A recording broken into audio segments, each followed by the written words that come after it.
Hello guys, మనకి RCB fans అందరికి కూడా ఇది ఒక గుడ్ న్యూస్ అని చెప్పాలి. ఎందుకంటే మరి ఆర్సీబీ టీం తరపున జాకబ్ బెథెల్, సో అతను ఆర్సీబీని వీడుతున్నాడు. సో మరి ఎందుకు వెళ్ళిపోతున్నాడు భయ్య అంటే, మరి ఆల్రెడీ మనం చెప్పుకున్నాం కదా, ఇంగ్లాండ్కి అలాగే వెస్టిండీస్ మధ్య సిరీస్ జరగబోతుంది అని చెప్పేసి. సో ఆ సిరీస్ కోసం అని చెప్పేసి జాకబ్ బెథెల్ బయటికి వెళ్ళిపోతున్నాడు. సో మరి అతని ప్లేస్లో వచ్చేసరికి మరి ఒక విధ్వంసకర ఓపెనర్ అయితే ఎంట్రీ ఇవ్వబోతున్నాడు.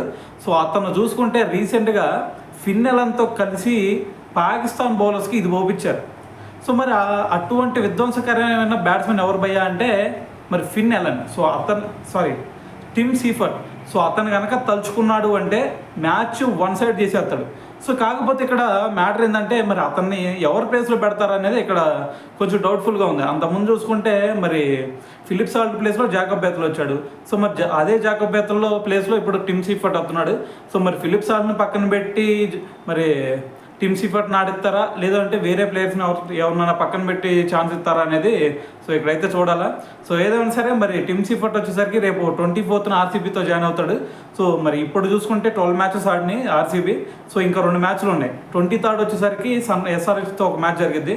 సో దాని తర్వాత లక్నోతో ఒక మ్యాచ్ ఉంది. సో ఆ లక్నోతో మ్యాచ్లో మరి ఛాన్స్ రావచ్చు అతనికి. సో దాని తర్వాత వచ్చేసరికి ఆల్రెడీ ప్లే ఆఫ్స్లోకి వెళ్ళిపోయారు కదా.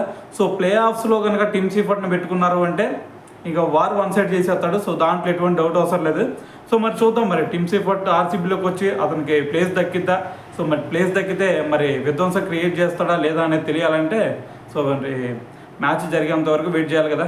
సో ఏదైనా సరే మరి దీని గురించి మీరేమనుకుంటున్నారనేది కూడా కింద కామెంట్ చేయండి.